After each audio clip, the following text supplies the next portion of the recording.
Chapter 4 Meeting of Shiva and Mamasura. Om Shri Ganeshaya Namaha. Kashyapa continued the narration of the legend. Mamasura offered pranams to Shambhara and recounted all the events. Shambhara rejoiced on hearing it. He gave his daughter Mohini in marriage to Mamasura. They enjoyed conjugal bliss. Sometime later, Shambhara approached Shukracharya, bowed to him and recounted all the events. Shukracharya summoned all the Daityas and along with Shambhara took them to meet Mamasura. The majestic Mamasura prostrated to Shukracharya, bowed to the Guru and stood before him with palms joined in reverence. He performed puja of Shukracharya and sat on his asan humbly as commanded by Shukracharya. The Daityas arrived one by one. Mamasura welcomed them as appropriate. The eminent strategist Shukracharya coronated him as the king after obtaining the consent of all the Daityas. Dear Diti, 5 powerful Daityas, namely Preta, Kala, Kalapa, Kalajit and Dharmaha were appointed as his chief ministers. All the Daityas, Danavas and Rakshasas were greatly enthused. They returned to their homes happily after the festivities had ended.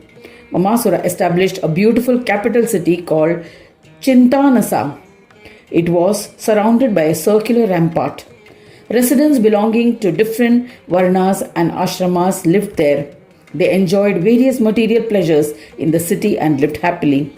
There was a significant number of Daityas residing there. Mamasura happily protected his subjects. Mohini begot 2 sons from Mamasura who were both equally valiant and of similar natures and added to the glory of Daityas.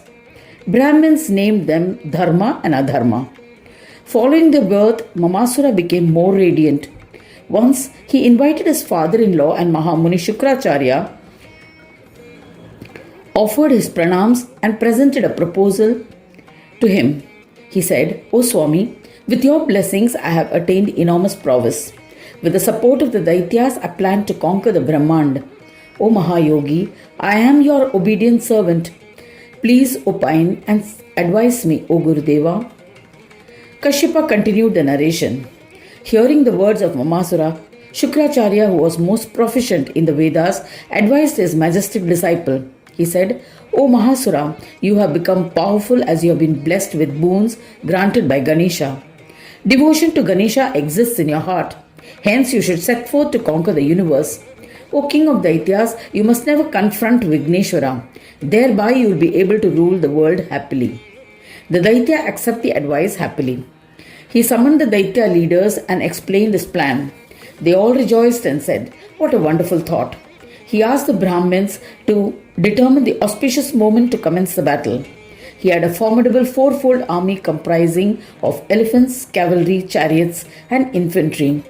His valiant Daitya leaders and warriors looked splendid, mounted on various chariots. He was accompanied by Daityas wearing armors who were fearless and strong enough to uproot mountains. Confident of winning the battle, Mamasura sat on his chariot along with his 2 sons, shining brilliantly. He had resolved to conquer the 7 continents of the earth.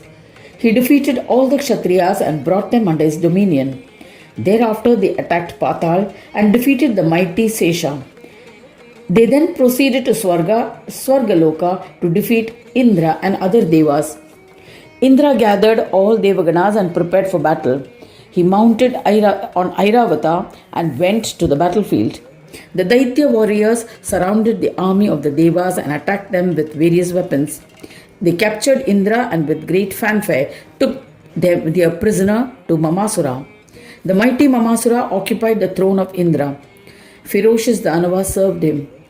He dispatched his Duta to Satyaloka with a warning, either surrender or prepare for battle. A terrified Brahmadeva had already fled, abandoning the throne. Vidhata sought refuge under Vishnu and pleaded for protection. Taking him, Vishnu took asylum with Shambhu.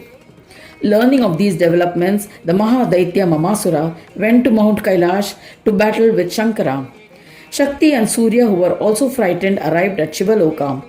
All of them resolved to fight the Daitya. They marched to the battlefield to attack the Daitya army. O Sulochana, Shambhu and other devas, being certain that they would die, wore their armors. and proceeded to where Mamasura was. Kashyapa continued, "The brave army of Mamasura too prepared for war."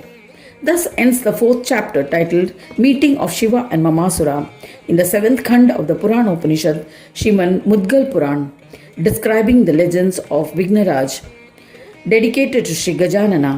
End of chapter 4.